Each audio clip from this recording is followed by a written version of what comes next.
예, 오늘 말씀의 제목은 이중적 힘입니다. 힘이 있는데 두 가지가 있다는 겁니다. 두 가지의 힘입니다. 예, 오늘 우리 종려주일입니다. 다른 말로 우리 팜 선데이라고 그렇게 하는데, 우리가 이 절기를 지키는 이유는 예수님께서 예루살렘에 입성하실 때 그 백성들이 종려나무 가지를 들고 그 팜 가지를 들고 환영을 했습니다. 그러게 우리가 종려주일 그렇게 얘기합니다. 백성들이 예수님을 왜 환영했는가? 이유는 하나입니다. 바로 예수 그리스도가 자신들의 그 메시아, 마사라는 단어인데 기름을 부었다는 겁니다. 그리스도라는 겁니다. 왕이라는 겁니다. 그러게 왕으로 지금 예수 그리스도를 맞이하고 환영하고 있습니다. 그러게 그들은 종려나무 가지를 들었습니다. 그러나 이런 환영은 곧 사라집니다. 곧 사라집니다.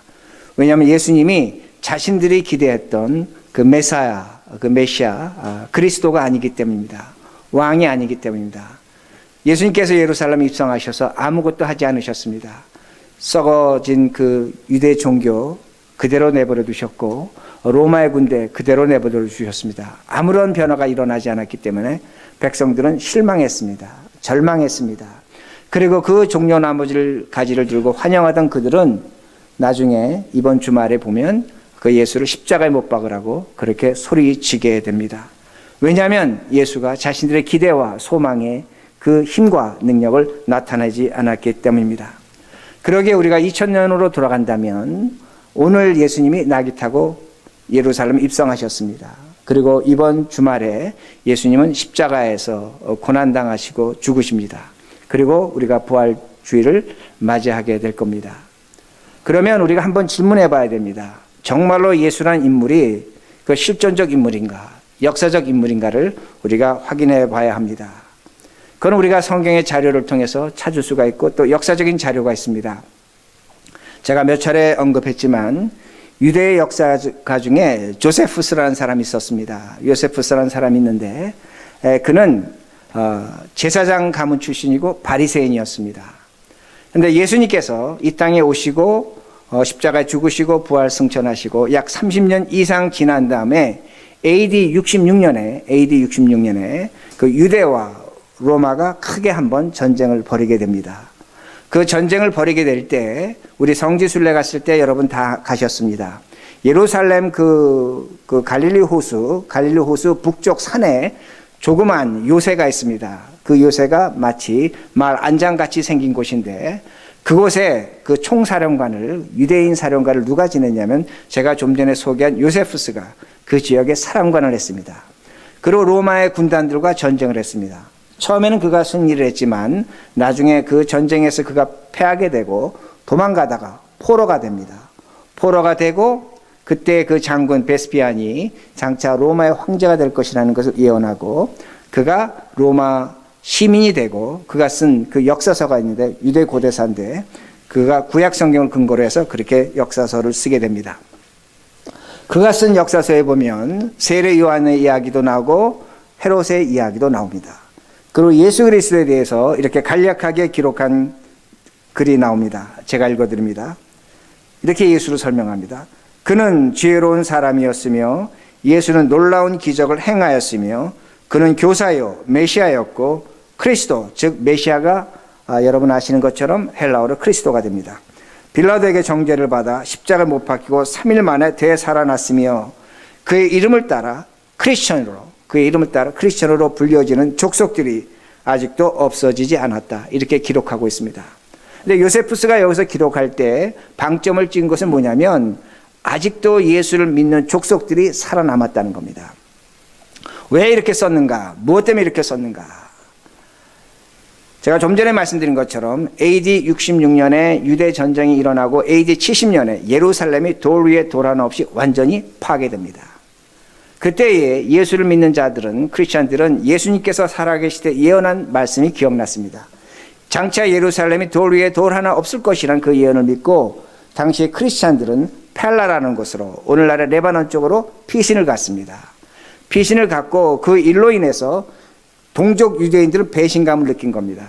자신들은 로마와 싸워야 되는데 크리스찬들은 그 싸움에서 빠져나간 겁니다. 피난을 간 겁니다. 그러게 이 일로 인해서 지금 크리스찬이란 족속들이라는 단어를 쓰는 겁니다. 비하하는 겁니다. 이 일로 인해서 크리스천들은 유대교에서 분리가 됩니다. 출교를 당하게 됩니다. 이것이 이제 나중에 확정되지만 출교를 당하게 되면서 크리스토라는 단어를 쓰게 돼요. 크리스찬, 즉 더 나가서 이 단어가 한글로 기독교가 됩니다. 그러니까 새로운 종교의 탄생이 나타나는 겁니다. 그 새로운 종교의 탄생은 뭐냐면 유대교에서 나오는 것은 바로 예수는 십자가에서 죽고 부활했다는 겁니다. 그러게 성경은 우리에게 가르쳐줍니다. 예수는 사람입니다. 예수스, 목수입니다.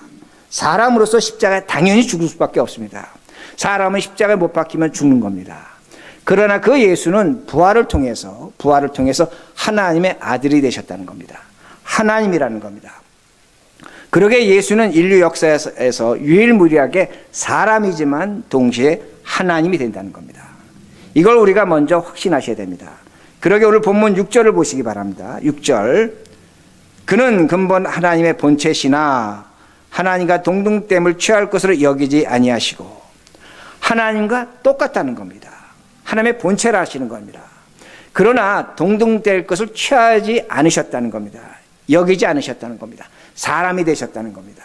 여러분, 하나님과 사람은 현격한 차이가 있는 겁니다.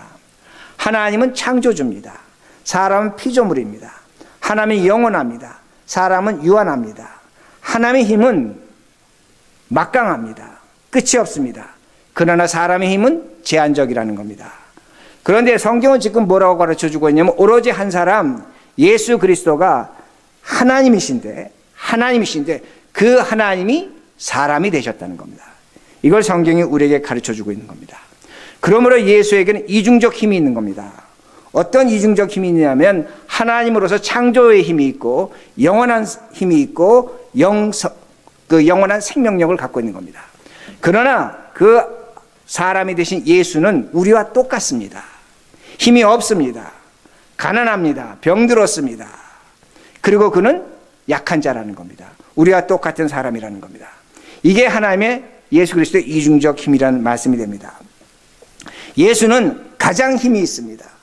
그러나 그는 가장 힘이 없는 사람이라는 겁니다. 그러게 예수가 이 땅에 살아계실 때 하나님 힘을 나타냈습니다. 우리는 그걸 기적이라고 합니다. 기적을 통해서 그 힘을 나타냈기 때문에 유대인들은 그 힘을 보고 종려주일에 가지를 들고 환영하는 겁니다. 저가 우리의 왕이 되어야 된다는 겁니다. 저 힘을 갖고 있으면 우리는 로마를 이길 수 있다는 겁니다. 그러게 환영하고 받아들인 겁니다. 예수님에게 기적의 힘이 있다는 겁니다. 중요한 힘입니다. 그러나 그 힘은 진정한 힘이 아니라는 겁니다. 그 힘은 있다가 없어지는 힘입니다. 하나님의 힘이지만 우리에게 주시는 힘은 아니라는 겁니다. 하나님이 우리에게 주시는 힘은 무엇이냐면 바로 죽음을 통해서 나타난 부활의 힘이라는 겁니다.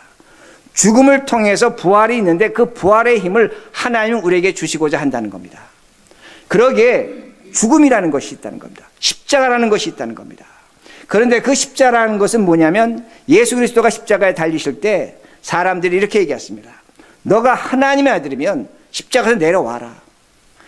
기적을 행하라는 겁니다. 놀라운 것은 십자가에서는 기적이 일어나지 않았습니다. 예수님이 십자가에 계실 때에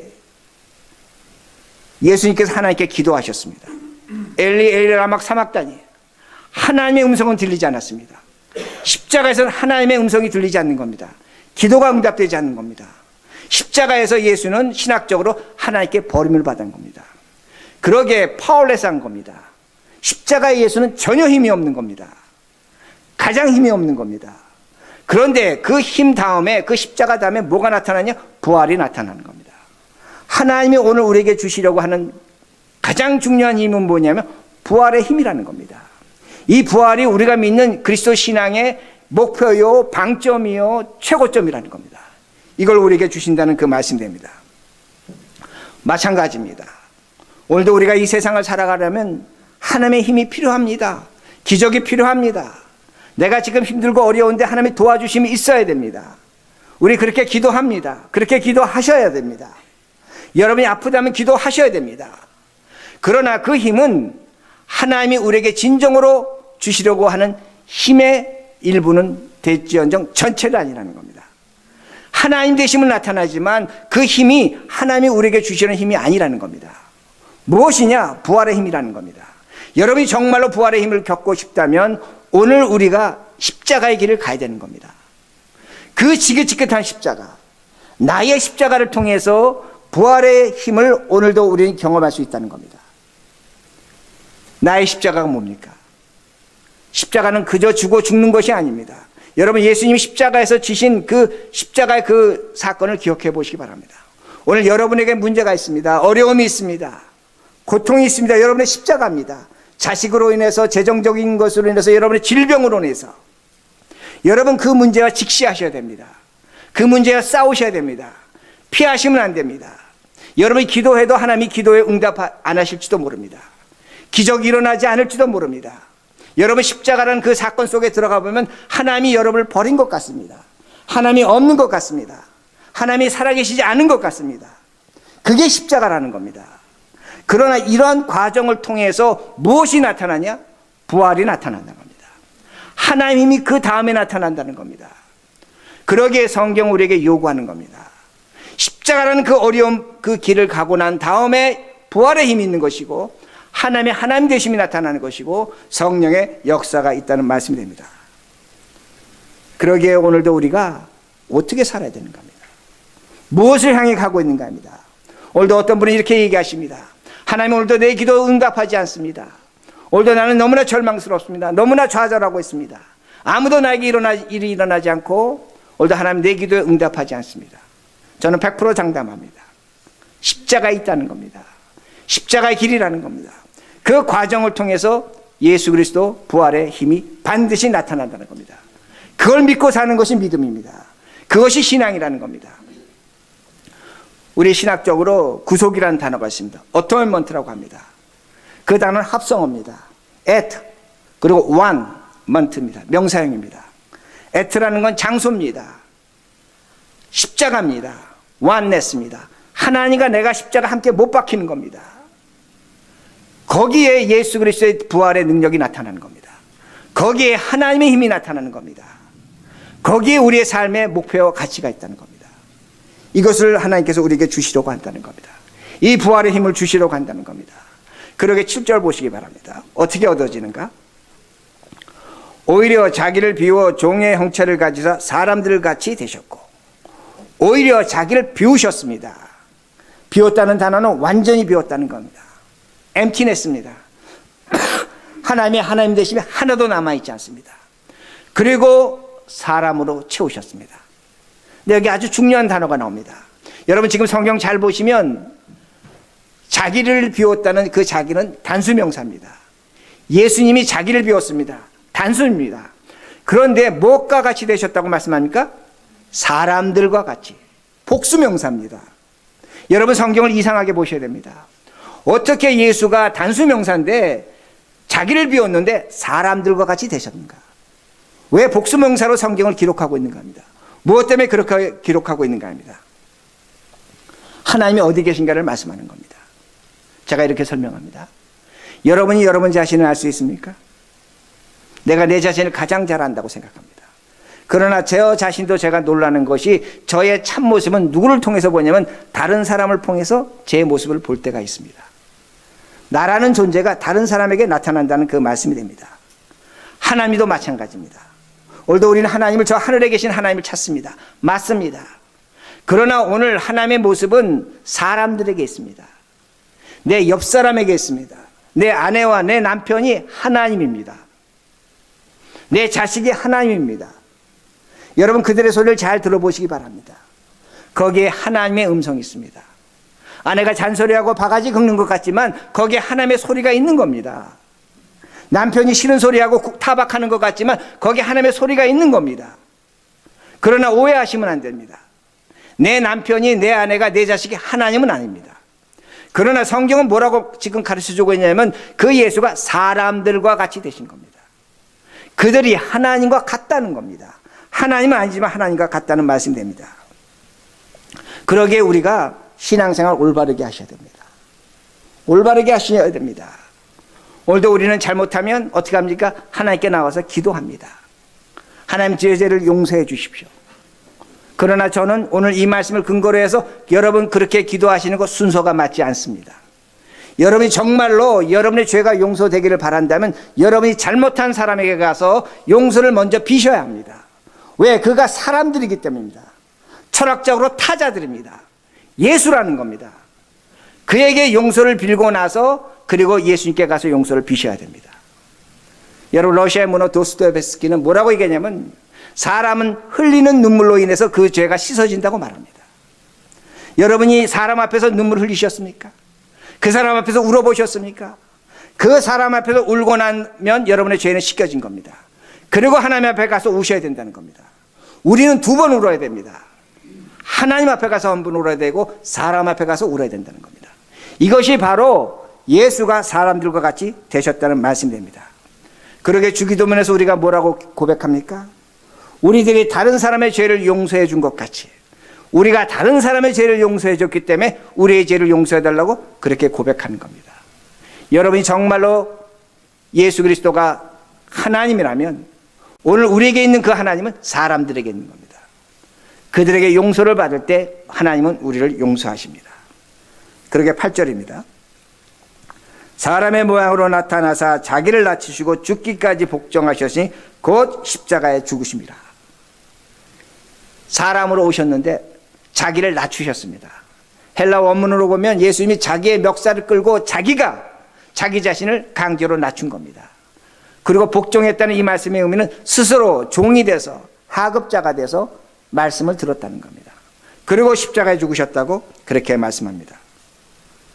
여러분, 왜 예수님은 스스로 낮아지고 스스로 하급자가 돼서 십자가에 죽으시는가 합니다. 우리가 반대로 살기 때문입니다. 우리는 스스로 높아져야 합니다. 스스로 상급자가 되어야 됩니다. 다른 사람을 명령해야 됩니다. 성경은 이걸 가르쳐 줍니다.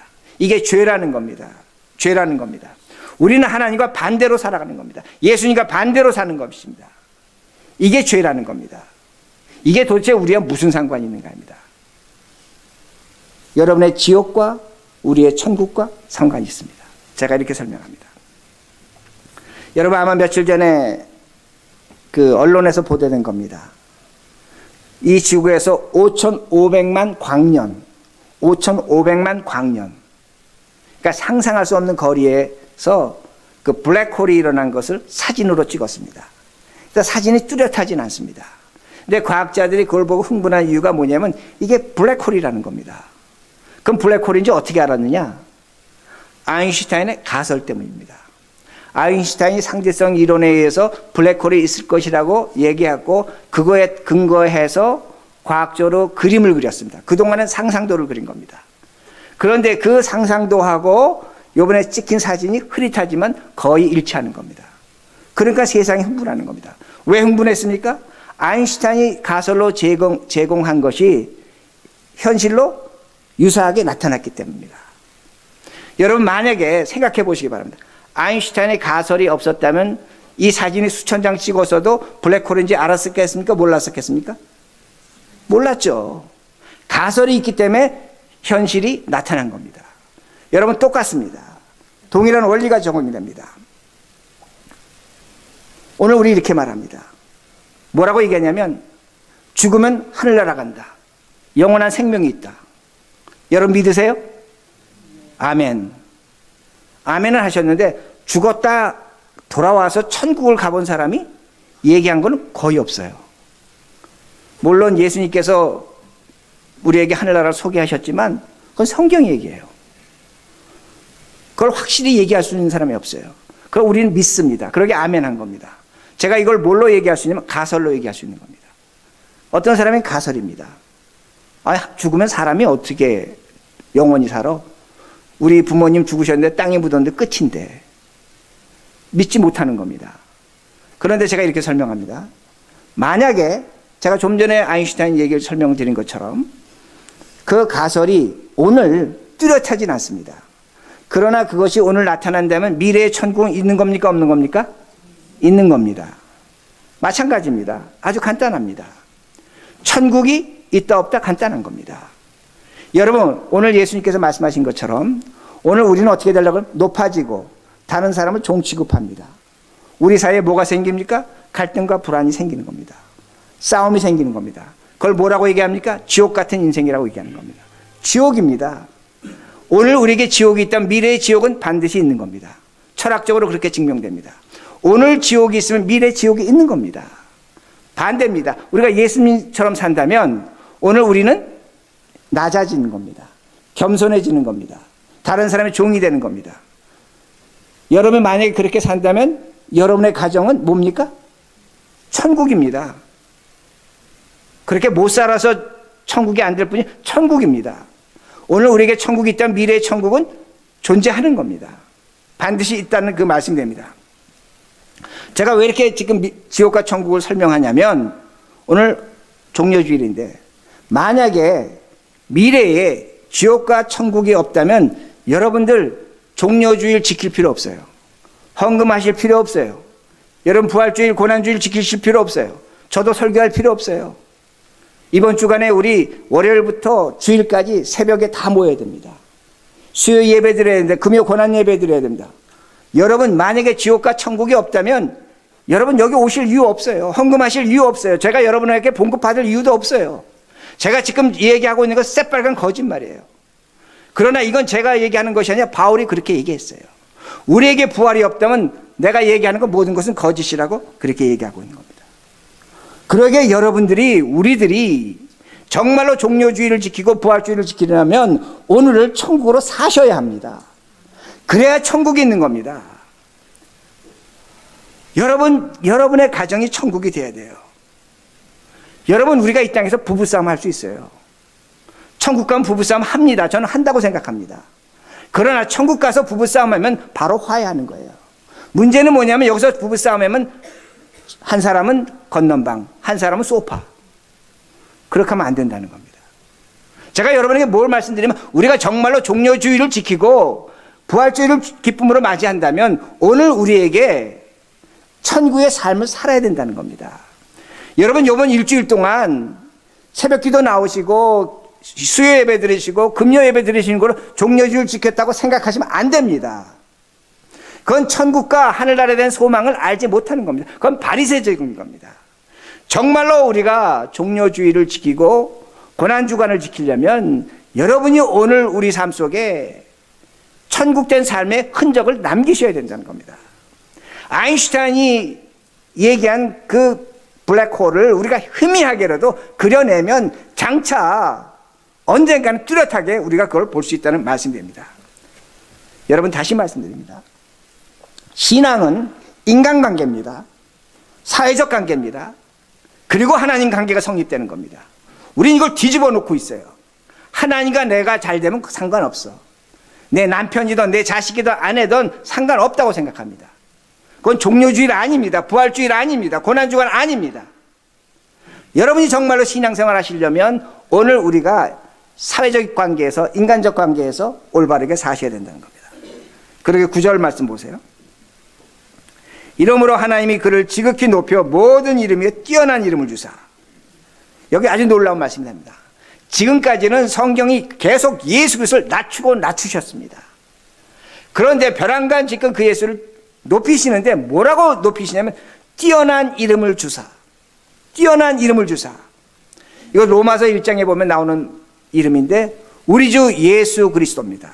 우리 주 예수 그리스도. 큐리어스, 나의 주인, 예수스, 인간 예수, 목수 예수, 그리스도, 메시아, 기름 부은 자, 하나님의 아들 왕이라는 겁니다. 이 이름이 우리에게 고난주간과 부활주의를 통해서 주어진 이름이라는 겁니다. 이 이름이 우리를 천국으로 인도하는 이름이라는 겁니다. 10절 하늘에 있는 자들과 땅에 있는 자들과 땅 아래에 있는 자들로 모든 무릎을 예수의 이름에 꿇게 하시고. 여기 세 가지가 나옵니다. 하늘에 있는 자들은 하늘나라입니다. 천국입니다. 하나님의 영과 믿음의 선배들이 가 있는 곳입니다. 땅에 있는 자들 누굽니까? 우리들입니다. 여러분과 저가 지금 땅에 있지 않습니까? 그런데 땅 아래에 있는 자들이 있습니다. 누굽니까? 다른 말로 지옥입니다. 더러운 영들입니다. 하나님을 거부한 사람들이 있는 곳이라는 겁니다. 제가 이렇게 설명합니다. 하나님은 하늘을 통치하십니다. 아멘? 맞습니다. 이 땅은 누가 통치합니까? 하나님이 통치하시는 겁니다. 근데 간혹 어떤 분들이 이 땅을 마귀가 통치한다 그러는데 그건 신학적으로 잘못된 겁니다. 하나님이 통치하시는 곳인데 이 땅은 악한 영들이 하나님의 통치를 방해하기 때문에 그렇게 나타나는 현상이 있는 것이지 이 땅도 하나님이 통치하십니다. 그런데 오늘 제가 말씀드리고자 하는 것은 제일 마지막입니다. 마지막에 뭐라고 얘기하고 있냐면 땅 아래에 있는 자들로 모든 무릎을 예수의 이름에 꿇게 하시고. 그럼 지옥은 누가 통치하는 겁니까? 우리가 그렇게 성경을 해석할 수가 있다는 겁니다. 그러나 그것은 굉장히 위험한 해석입니다. 예수님은 사랑과 은혜의 하나님입니다. 지옥은 영원한 고통과 형벌이 있는 것입니다. 신학적으로 예수님은 지옥을 통치하지 않습니다. 지옥이라는 것은 하나님과 분리된 곳입니다. 하나님이 없는 곳이 지옥입니다. 아멘? 하나님이 있는 곳은 천국이고 하나님이 없는 곳은 지옥이라는 그 말씀이 됩니다. 그런데 우리들이 사도신경 고백할 때 뭐라고 고백하냐면 장사한 지 사흘 만에 죽은 자 가운데 다시 살아나시며 이렇게 고백하죠. 예? 사도신경에서. 근데 영어로든 사도신경을 고백할 때 이렇게 고백합니다. 영어는 이렇게 고백합니다. 장사한 지 예수 그리스도가 지옥에 내려가시고 그리고 3일 만에 부활하셨다고 그렇게 얘기합니다. 영어 사도신경을 보면 예수 그리스도가 지옥에 가셨다고 고백을 합니다.